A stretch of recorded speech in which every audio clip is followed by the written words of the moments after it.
La mañana de la audiencia por la disputa de nuestro negocio familiar, mi ex esposo, Javier Mendoza, entró al juzgado con una sonrisa de absoluta confianza.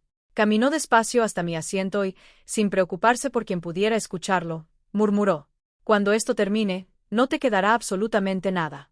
A unos pasos de él estaba Paola, la mujer con la que llevaba meses apareciendo en reuniones y eventos. Cruzó los brazos, soltó una risa burlona y dijo en voz alta: «Nunca hizo nada por ese negocio. Todo le pertenece a Javier». No respondí. Ni siquiera levanté la vista. Saqué un sobre color marfil de mi bolso y se lo entregué discretamente a mi abogado.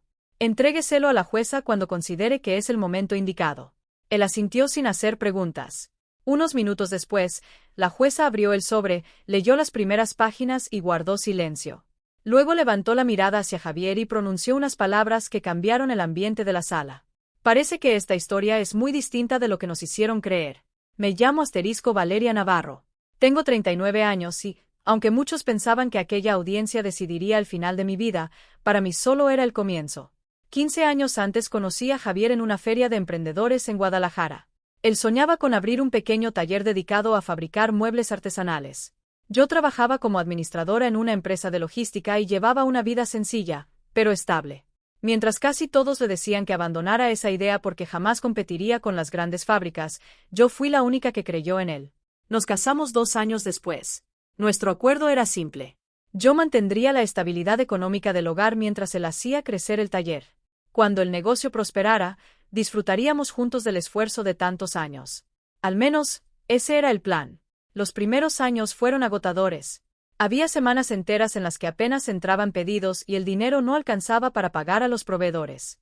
Más de una noche encontré a Javier sentado frente a una montaña de facturas, convencido de que debía cerrar el taller.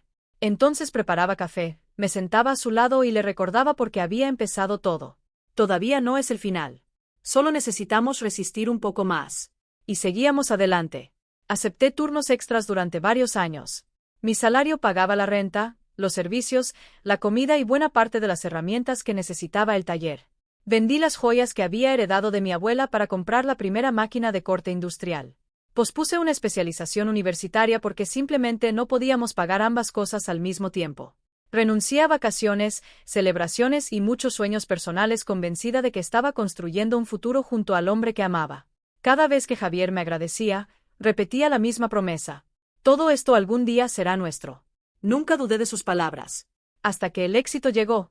Un reconocido hotel de la Riviera Maya hizo un enorme pedido de muebles personalizados y, casi de un día para otro, el pequeño taller comenzó a convertirse en una empresa conocida.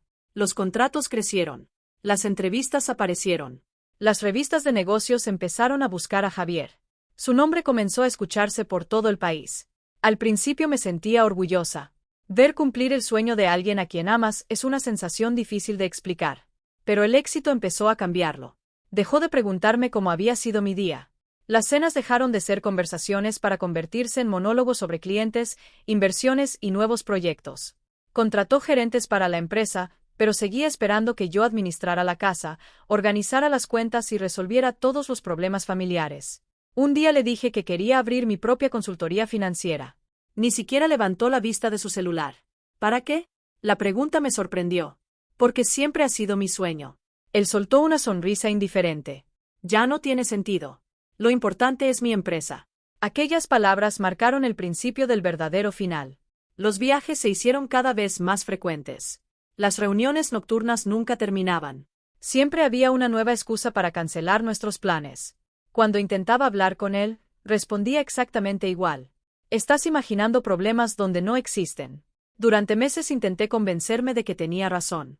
Hasta que una tarde, mientras organizaba documentos para la declaración anual, encontré varias facturas de restaurantes y hoteles en ciudades donde jamás hubo reuniones de trabajo.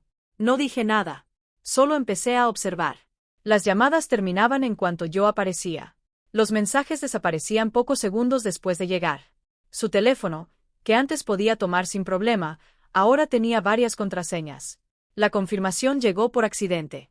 Una noche regresé temprano a casa y lo escuché hablando desde la terraza. No sabía que yo ya había entrado. Solo necesito cerrar el proceso legal primero. Después podremos vivir tranquilos. Sentí que el tiempo se detenía. No porque quisiera terminar nuestro matrimonio, sino porque llevaba meses planeándolo mientras fingía que todo seguía igual. Aquella madrugada no derramé una sola lágrima. Me senté sola en la cocina hasta que salió el sol. Cuando amaneció, tomé una decisión. Si él llevaba tanto tiempo preparándose para destruir todo lo que habíamos construido, yo me prepararía para demostrar la verdad. Ese mismo día contraté a una abogada llamada Gabriela Salas. Después de revisar la primera carpeta de documentos, levantó la vista sorprendida. «Valeria, ¿guardaste todos estos registros?» Sonreí con tranquilidad. Aprendí hace muchos años que los papeles siempre recuerdan lo que las personas intentan olvidar. Durante las semanas siguientes, Javier contrató a uno de los despachos más caros de Monterrey. Mientras tanto, varios conocidos comenzaron a llamarme. Todos repetían la misma historia. Javier aseguraba que el negocio era únicamente suyo y que yo nunca había participado en su crecimiento. Yo jamás discutí con nadie. No necesitaba convencer a las personas. Solo necesitaba esperar el momento correcto para que la verdad hablara por sí sola. La mañana de la audiencia, Gabriela acomodó varias carpetas sobre la mesa y me preguntó: ¿lista? Respiré profundamente. No vengo a pelear. Vengo a cerrar un capítulo. En ese instante Javier cruzó la puerta del juzgado con un elegante traje azul oscuro. Detrás de él caminaba su abogado. Y, sentada en la primera fila del público, estaba Paola, observándome con una sonrisa llena de confianza. Javier se acercó una última vez. «Todavía estás a tiempo de aceptar el acuerdo que te ofrecí». Lo miré con absoluta calma. Por primera vez en muchos años, ya no sentía miedo. No respondí. Las puertas de la sala se abrieron y todos se pusieron de pie cuando la jueza entró. Mientras ella tomaba asiento, Gabriela Salas se inclinó hacia mí. «¿Es el momento?» Asentí lentamente. Saqué de mi portafolio una carpeta sellada con una etiqueta que decía únicamente: «Cronología documentada. Entréguesela cuando considere oportuno». Gabriela caminó hasta el estrado y la dejó en manos de la jueza. Del otro lado de la sala, Javier permanecía relajado. Incluso intercambiaba sonrisas con su abogado. Estaba convencido de que aquella audiencia sería una simple formalidad. Su representante fue el primero en hablar. «Su señoría, mi cliente convirtió un pequeño taller en una empresa reconocida gracias a su talento, su liderazgo y años de trabajo. La señora Navarro nunca participó en las decisiones comerciales ni en el crecimiento de la compañía. Solicitamos que el negocio sea reconocido como patrimonio exclusivo del señor Mendoza». Javier sonrió satisfecho. La jueza dirigió la mirada hacia Gabriela.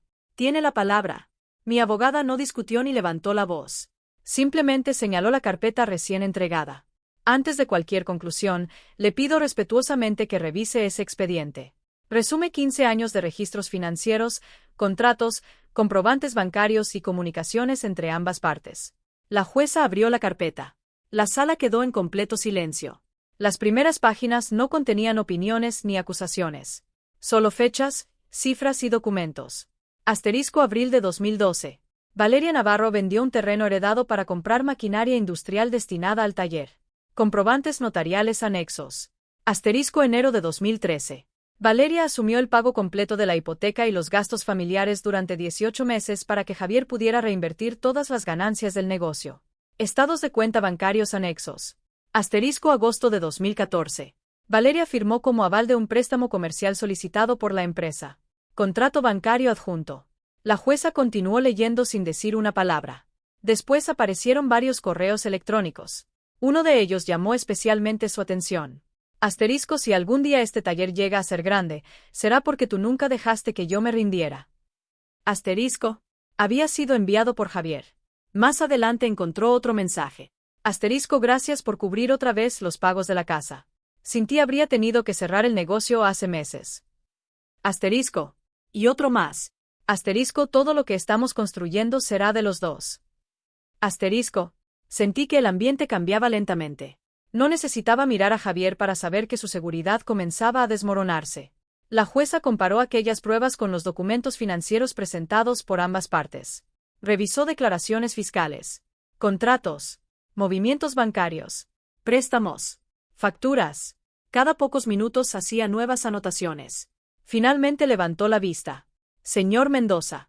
Javier se acomodó en la silla. «Sí, su señoría». Hace unos minutos declaró que, después del primer año, la empresa se sostuvo únicamente con recursos propios. Así fue. La jueza levantó uno de los estados de cuenta. «Entonces explíqueme este depósito». El abogado de Javier tomó rápidamente el documento. Su expresión cambió de inmediato. La jueza continuó. El mismo día en que ingresaron 800,000 pesos a la cuenta de la empresa, la señora Navarro retiró exactamente esa cantidad de la venta de un terreno familiar. El abogado permaneció en silencio. La jueza pasó otra página. También declaró que usted cubría personalmente todos los gastos del hogar. Mostró un nuevo documento. Sin embargo, estos registros indican que durante casi 3 años fue la señora Navarro quien pagó la hipoteca, los seguros, los impuestos municipales y prácticamente todos los servicios domésticos. Javier tragó saliva. Por primera vez desde que comenzó la audiencia evitó mirar hacia mi lado. Su abogado intentó intervenir. Su señoría, creemos conveniente solicitar un breve receso para revisar. La jueza levantó la mano. Todavía no. Sacó otro documento de la carpeta. Era un contrato firmado años atrás. Aquí consta que la señora Navarro figuró como garante personal de un crédito empresarial cuya aprobación permitió ampliar el taller principal. Luego mostró otro correo electrónico. Y aquí el propio señor Mendoza reconoce por escrito que la continuidad de la empresa dependía del apoyo económico de su entonces esposa. La sala permanecía completamente inmóvil. Solo se escuchaba el sonido de las hojas al pasar.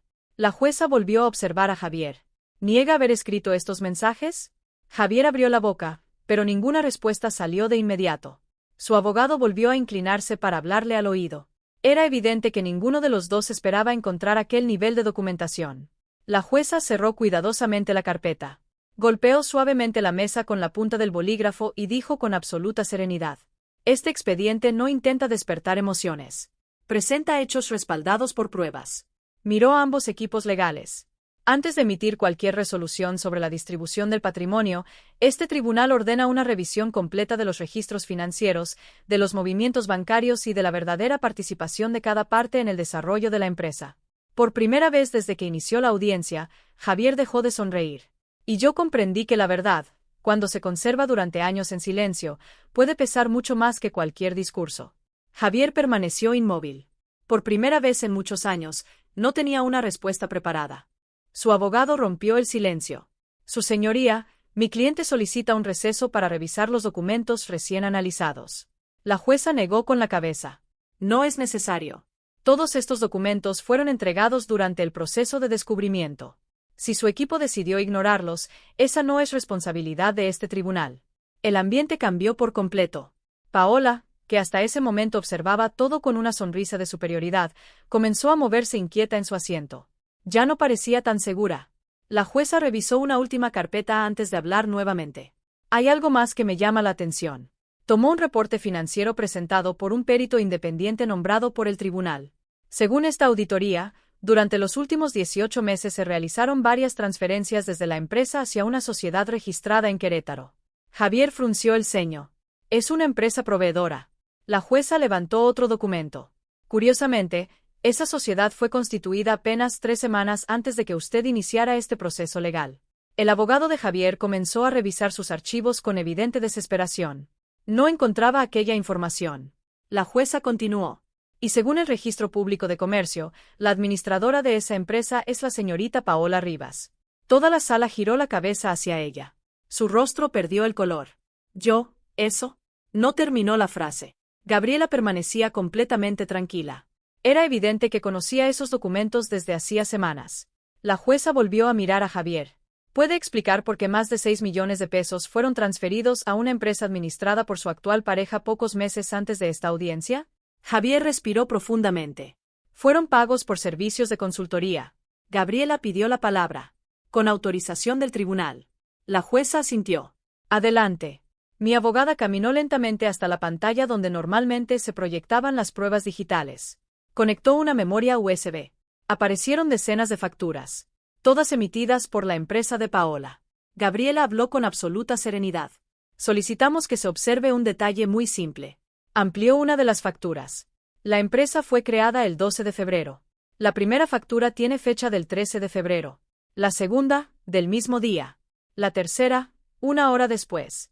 Más de 40 millones de pesos facturados en menos de 5 meses, sin un solo contrato de prestación de servicios, sin empleados registrados y sin evidencia de trabajo realizado. La jueza permaneció en silencio. El abogado de Javier ya no discutía. Solo bajó lentamente la cabeza.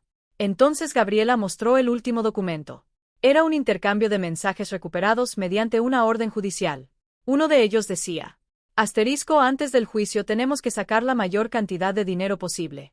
Cuando todo termine, nadie podrá demostrar dónde quedó. Asterisco. El remitente era Javier. El destinatario, Paola. Nadie dijo una palabra. La jueza cerró la carpeta con firmeza. Señor Mendoza, este tribunal ya no está analizando únicamente una disputa patrimonial. Hizo una breve pausa. Lo que tengo frente a mí podría constituir un intento deliberado de ocultar bienes y desviar recursos durante un procedimiento judicial. El silencio era absoluto. Incluso las personas que esperaban otras audiencias dejaron de hablar para escuchar lo que ocurría. La jueza tomó su martillo. En consecuencia, ordenó el congelamiento inmediato de todas las cuentas relacionadas con la empresa Mendoza Artesanales, así como de cualquier sociedad vinculada directa o indirectamente con los movimientos financieros aquí señalados. Javier palideció. No puede hacer eso. La jueza lo interrumpió. Sí puedo.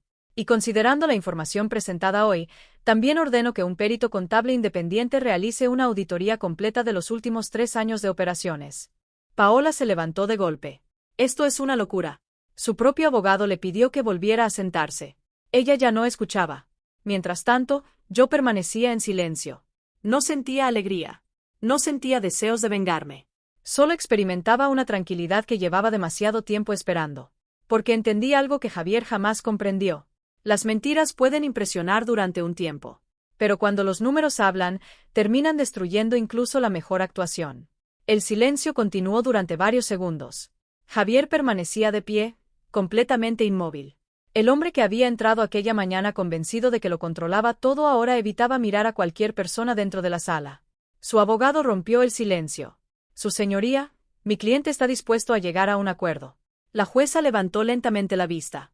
Hace apenas una hora aseguraban que la señora Navarro no tenía derecho a nada. Ahora piden un acuerdo. Nadie respondió. Gabriela habló por primera vez desde la suspensión de la audiencia. Mi clienta no vino aquí para negociar bajo presión. Solo quiere que la resolución se base en los hechos.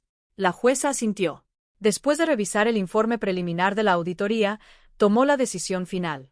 Este tribunal determina que la señora Valeria Navarro participó de manera directa y constante en la creación, financiamiento y consolidación de la empresa durante sus primeros años. Hizo una breve pausa antes de continuar. En consecuencia, tiene derecho a una participación sobre el patrimonio generado durante el matrimonio. Además, debido al intento comprobado de ocultar activos y desviar recursos, este tribunal impondrá las sanciones correspondientes y remitirá el expediente a las autoridades competentes para las investigaciones que procedan. Un murmullo recorrió toda la sala. Paola bajó la cabeza. Javier cerró los ojos por unos segundos, como si finalmente hubiera comprendido que todo había terminado. Cuando la audiencia concluyó, muchas personas comenzaron a abandonar el juzgado. Yo recogía mis documentos cuando escuché unos pasos acercarse. Era Javier. Su voz ya no sonaba arrogante. Valeria, nunca pensé que guardarías todo. Lo miré con tranquilidad. Yo tampoco pensé que algún día tendría que demostrar quién sostuvo ese sueño cuando nadie más creía en él. Bajó la mirada. Cometí muchos errores. Esperó una respuesta. Nunca llegó. Había pasado demasiados años esperando una disculpa sincera. Cuando finalmente apareció, ya no tenía ningún valor. Me di la vuelta y salí del edificio acompañada por Gabriela. Afuera, el aire fresco de la tarde se sintió diferente. Como si durante años hubiera estado respirando con dificultad y, por primera vez, pudiera hacerlo con libertad. Semanas después terminó la auditoría completa. Las autoridades confirmaron las transferencias irregulares, las empresas utilizadas para ocultar dinero y varios movimientos financieros que jamás fueron declarados. Javier tuvo que responder legalmente por cada una de esas decisiones. Yo, en cambio, utilicé la parte que legalmente me correspondía para comenzar de nuevo. No compré una casa enorme. No viajé por el mundo. No intenté demostrarle nada a nadie. Abrí una pequeña firma de consultoría financiera dedicada a ayudar a emprendedores que empezaban desde cero, exactamente como nosotros alguna vez lo hicimos. Cada vez que alguien llegaba con miedo de perseguir un sueño, recordaba mi propia historia. Les enseñaba algo mucho más importante que administrar dinero. Les enseñaba a proteger su trabajo, valorar su esfuerzo y nunca permitir que otra persona reescribiera la verdad de su vida. Meses después recibí una llamada inesperada. Uno de los antiguos empleados del taller quería unirse a mi empresa. Luego llegó otro. Y después otro más. No venían por lástima. Venían porque, por fin, sabían quién había estado detrás del verdadero crecimiento de aquel negocio. A veces las personas creen que ganar significa quedarse con todo. Pero la vida me enseñó algo distinto. El verdadero triunfo no fue el dinero. Fue salir de aquel tribunal con mi dignidad intacta, mi nombre limpio y la certeza de que la verdad siempre encuentra el momento perfecto para ser escuchada. Porque las mentiras pueden construir una fortuna por un tiempo. Pero solo la verdad es capaz de sostener una vida entera.